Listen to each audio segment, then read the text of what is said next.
My name's Jeremy Brown, and I serve as the chaplain here at Doctors Medical Center, and I've been a part of the DMC family for about 2.5 years. My name is Susan Ibarra. I've been working here at Doctors Medical Center for 25 years. I work in the neurocritical care unit as one of the shift managers. As a child, I always remembered seeing the hospital and always thinking, gosh, I want to work there.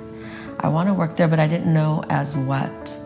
And my mom would always say, you know, you do so good with taking care of your animals and stuff like that. I bet you'd be a nurse. And then I remember meeting a lady that was a nurse. So I started asking her questions and I was intrigued. And everything just fell into place. I think God led me to hospital chaplaincy after I had been through some experiences in my own life and recognized the importance of having people to support you and come alongside you when you're suffering. And so that's why I do what I do. Organ donation is something I'm passionate about because I've personally known people that have received organs. And organ donation is important because it's a gift.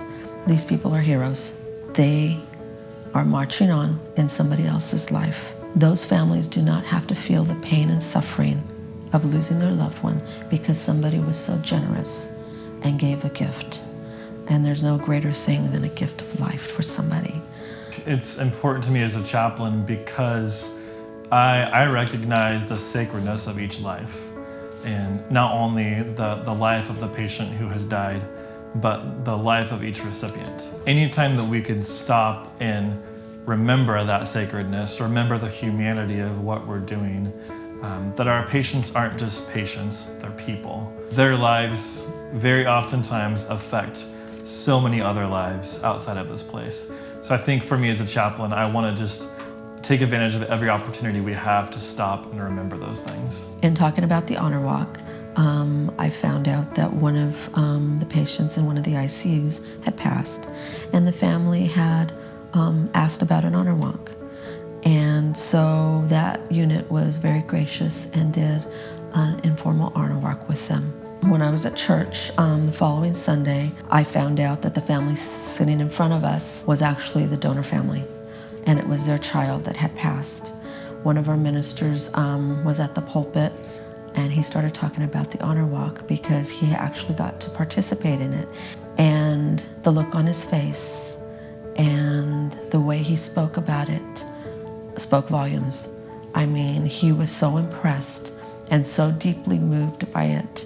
And it became real to me on how much we needed to do this here for every family. The goal is to remember the life of the patient and to acknowledge the gift that that patient is giving to other people so they can continue to have life. So whether the patient or the patient's family or loved ones or whoever is involved, whether they would say that they are spiritual or not, or religious or not, that's not really a determining factor for whether they can participate in the honor walk. The honor walk is really just about honoring the life of the person.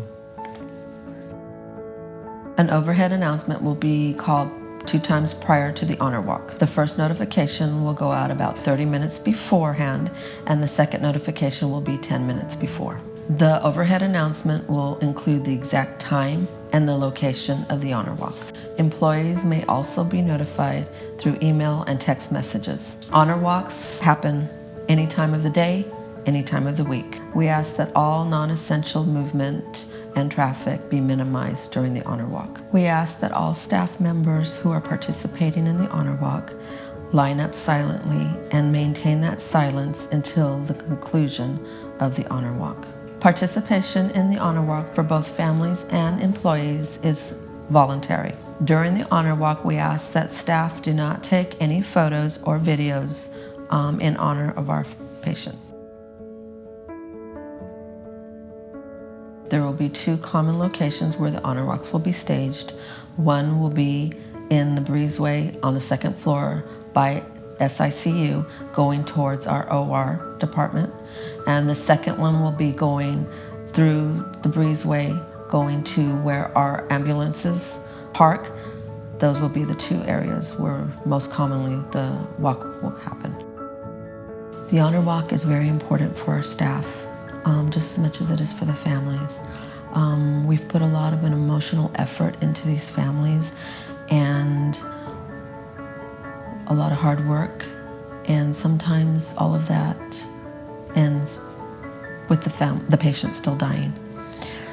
And when we are able to do the honor walk, it's a closure for families, it's a closure for nursing staff and doctors.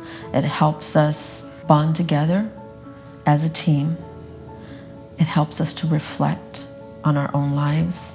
This was somebody who was loved. This was somebody who was important to others, just as much as our families are so important to us. And so that gives us a chance to stop all the noise around us and give them the respect and honor. Give us self-reflection as this person is going on to save someone else's life.